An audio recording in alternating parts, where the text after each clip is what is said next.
Assalamualaikum warahmatullahi wabarakatuh. Perkenalkan, nama saya Eka Gustilah dari Prodi PGSD STKIP PGRI Bangkalan. Untuk pertama kali kita akan bahas tentang hakikat belajar dan pembelajaran. Di sini kita akan membahas beberapa tahap. Yang pertama kita akan membahas tentang belajar. Pengertian belajar menurut Tursan Hakim adalah merupakan suatu proses atau usaha yang dilakukan oleh seseorang dalam mendapatkan suatu perubahan. Jadi, belajar bisa dikatakan sebagai pengalaman di mana seseorang yang tidak tahu menjadi tahu, yang belum mengerti menjadi mengerti, dan yang tidak bisa menjadi bisa. Itu adalah pengertian dari belajar. Untuk yang kedua, kita akan membahas tentang fase belajar menurut Arnold. Dibagi menjadi 3. Yang pertama yaitu fase acquisition, yang kedua yaitu fase storage, yang ketiga yaitu fase retrieval. Untuk yang pertama itu adalah fase acquisition atau tahap memperoleh informasi. Fase pertama ini biasanya memperoleh informasi terlebih dahulu. Jadi informasi yang didapat itu bisa dari orang lain, dari cara kita melihat televisi, mendengar sesuatu, contohnya mendengar musik atau mendengar berita, membaca berita atau membaca puisi, atau melihat dari guru atau dari seseorang. Nah, itu bisa menjadi tahapan memperoleh informasi. Untuk yang kedua, yaitu fase storage atau tahap penyimpanan informasi. Jadi, informasi yang sebelumnya telah didapat oleh peserta didik atau siswa itu disimpan di dalam penyimpanan memorinya, memori otaknya, atau disebut dengan fase storage. Jadi, informasi yang telah didapat atau fase acquisition yang telah didapat ia simpan dengan rapi, dengan cantik, dengan baik di dalam pemikiran sehingga mampu ketika ada pertanyaan atau pembicaraan yang mengarah pada pembicaraan tersebut, ia akan bisa menjawab atau masuk pada fase retrieval. Fase retrieval atau tahap pendekatan kembali informasi. Jadi informasi yang telah disimpan di dalam otak, dalam pemikiran atau di dalam storage itu dikeluarkan kembali atau diungkapkan kembali di fase retrieval.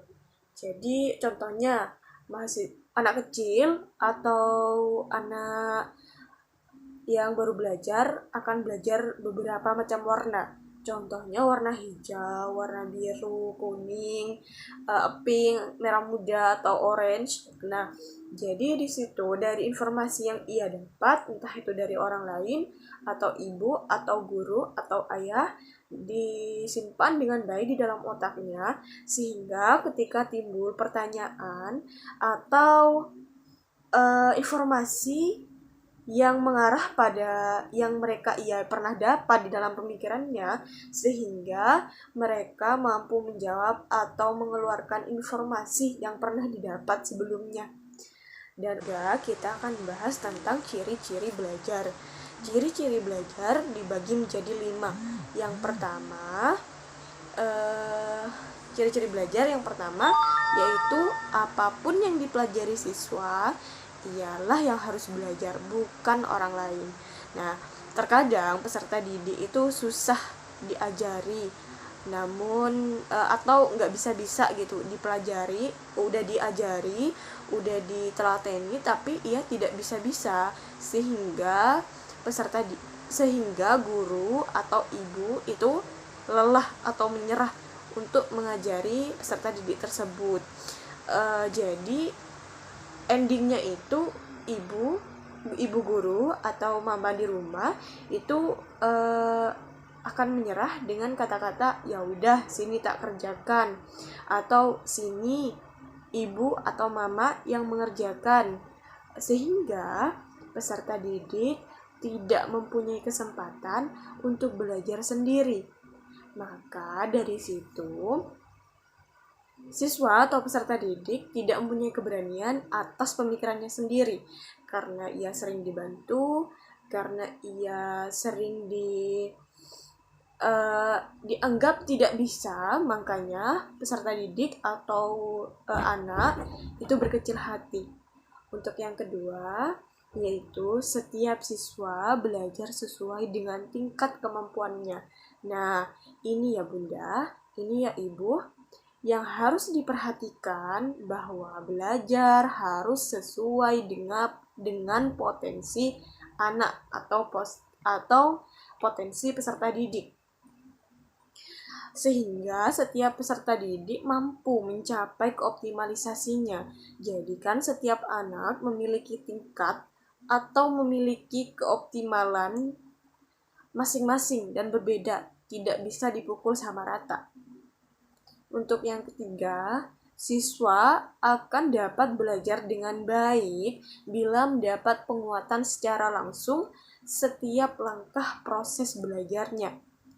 Maka sebagai tenaga pendidik mempunyai tugas utama sampai saat ini tidak bisa digantikan oleh teknologi, yaitu penguatan secara langsung emosional yang ditunjukkan dengan sentuhan, pujian, dukungan, atau hal-hal baik yang dapat mendorong siswa. Jadi, tugasnya guru atau mama di rumah itu adalah memberi motivasi pada anak atau pada peserta didik. Jadi, saling ada dukungan bahwa anak harus semangat, anak punya kemampuan, dan ayo, anak pasti bisa, atau si A harus bisa. Bahkan ketika memiliki nilai jelek pun itu harus tetap dimotivasi agar dia punya semangat, tidak putus semangat, tidak rendah hati, dan tetap mau belajar. Untuk yang keempat, yaitu penyesuaian yang sempurna membuat proses belajar lebih berarti.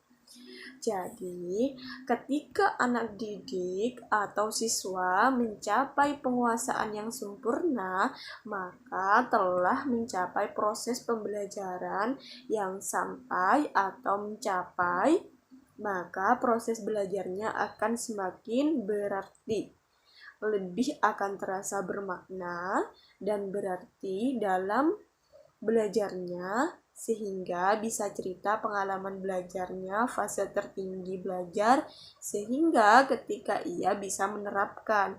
Jadi, mahasiswa akan dikatakan sebagai penguasaan yang sempurna ketika siswa atau peserta didik mampu menerapkan apa yang ia pelajari. Untuk yang kelima, motivasi belajar akan meningkat dengan tanggung jawab dan kepercayaan penuh atas belajarnya. Jadi, jika setiap anak diberi tanggung jawab atau kepercayaan penuh, maka motivasi akan meningkat. Ini adalah ciri-ciri belajar. Jadi, jangan pernah meremehkan kemampuan siswa.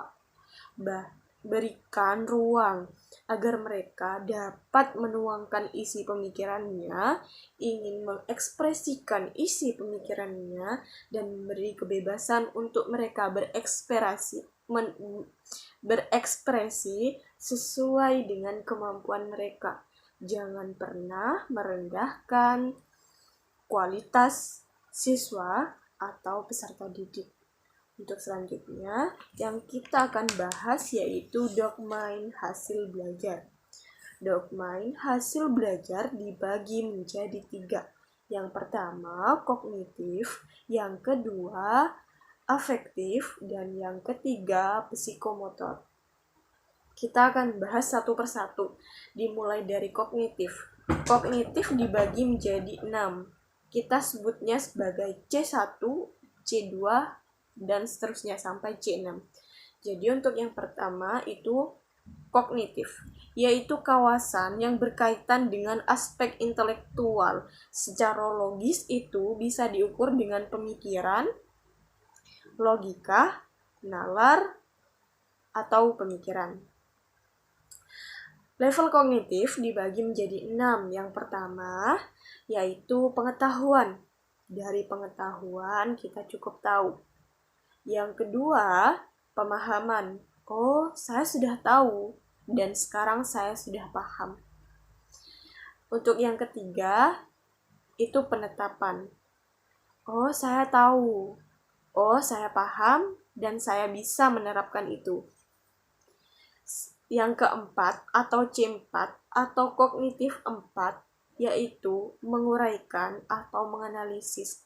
Jadi, jika dari awal sudah tahu, sudah dipahami, sudah bisa menetapkan, sekarang ia bisa menganalisis.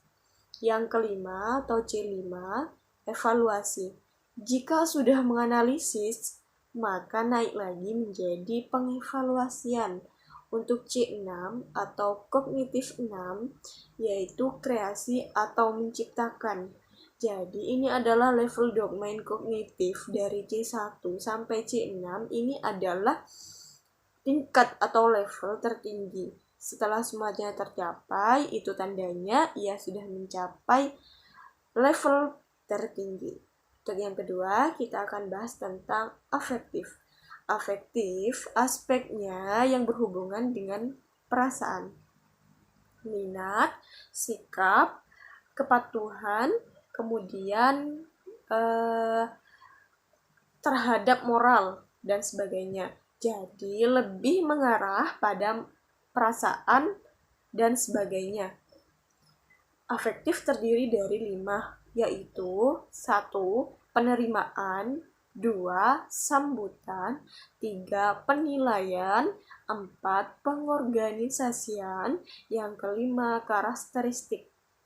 Nah, ini adalah wilayah dari afektif.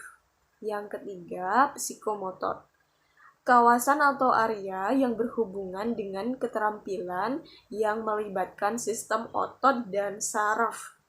Yang pertama yaitu kesiapan. Yang kedua yaitu meniru. Yang ketiga membiasakan. Yang keempat adaptasi. Ini adalah isi atau level tingkat dari domain psikomotor. Jadi, hasil belajar itu dibagi menjadi 3 tahap. Yang pertama, yaitu kognitif. Yang kedua, afektif. Dan yang ketiga, psikomotor. Selanjutnya, kita akan membahas tentang pembelajaran. Nah, pembelajaran apa sih? Bedanya belajar dengan pembelajaran apa? Nah, bedanya antara belajar dengan pembelajaran yaitu belajar lebih pada subjek atau orang yang belajar. Jika pembelajaran yaitu lebih mengarah pada orang yang memberi ilmu atau yang mengajari, bisa dikatakan sebagai guru. Nah, fungsi dari pembelajaran itu apa sih? Fungsi pembelajaran itu dibagi 2. Pembelajaran sebagai sistem dan pembelajaran sebagai proses. Kita akan bahas satu persatu. Yang pertama, yaitu pembelajaran sebagai sistem. Maka terorganisasi dengan rapi, melibatkan sejumlah komponen penting dalam pembelajaran. Contohnya, ketika ingin melakukan pembelajaran, maka perlu menyiapkan yang namanya tujuan, materi, strategi, model, media, evaluasi, penilaian. Nah, ini pembelajaran sebagai sistem. Sistem ini diciptakan untuk mencapai atau tercapainya suatu pembelajaran. Untuk yang kedua, pembelajaran sebagai proses. Ini merupakan rangkaian upaya atau kegiatan guru agar siswa ingin belajar. Prosesnya apa saja? Yaitu persiapan, pelaksanaan, dan tindak lanjut. Bukan tidak lanjut, tapi tindak lanjut. Nah, jika kita sebagai guru itu, kita tulis di RPP, di bagian langkah pembelajaran sebagai proses. Ini adalah tujuan pembelajaran. Yang ketiga, kita akan bahas tentang ciri-ciri pembelajaran. Yang pertama, yaitu upaya sadar yang disengaja. Jadi jika kita sesudah belajar atau pembelajaran, maka disadari bersama atau memang disetting dengan sengaja. Jadi pembelajaran itu dilakukan dengan sadar dan dilakukan karena sengaja. Dan untuk yang kedua, membuat siswa belajar. Tujuan kita melakukan proses pembelajaran adalah agar siswa belajar dan berhasil dalam belajarnya. Untuk yang ketiga, yaitu tujuan ditetapkan dulu. Ini jika semua dalam proses pembelajaran di dalam kelas maupun di luar kelas, pasti tetap akan ada tujuan. Jadi, jika siswa atau peserta didik belajar bingung, maka tanyakan saja pada Bapak dan Ibu guru, Pak, Ibu, tujuan kita belajar hari ini apa ya? Nah, ini pasti ada, baik secara eksekutif maupun impresif. Maka guru pasti tahu tujuan dari pembelajaran. Untuk keempat, yaitu proses terkendali. Kenapa harus terkendali? Karena pembelajaran itu disetting secara sengaja, sehingga prosesnya dapat dikendalikan oleh guru. Makanya guru sebelum mengajar atau sebelum masuk pada kelas, melakukan proses pembelajaran harus membuat perencanaan belajar atau pembelajaran agar prosesnya dapat terkendali, mulai dari waktu yang tidak terlalu lama sehingga tidak membuat siswa atau peserta didik bosan. Kemudian tujuan tetap tercapai walaupun waktunya sedikit atau waktunya cukup singkat, namun tujuannya tercapai dan mencapai target atau mencapai tujuan. Nah, ini adalah target-target pembelajaran. Itulah teman-teman penjelasan sedikit mengenai belajar dan pembelajaran. Mungkin akan banyak sekali perbedaan pengalaman, perbedaan pembahasan, dan bahkan pengertian. Jadi, dari sini kita belajar bahwa pengalaman berbeda-beda. Nanti kita bisa sharing, bisa saling bertukar pemikiran. Jadi kurang lebihnya mohon maaf. Ini hanya dari penjelasan singkat dari saya. Kurang lebihnya mohon maaf. Wassalamualaikum warahmatullahi wabarakatuh.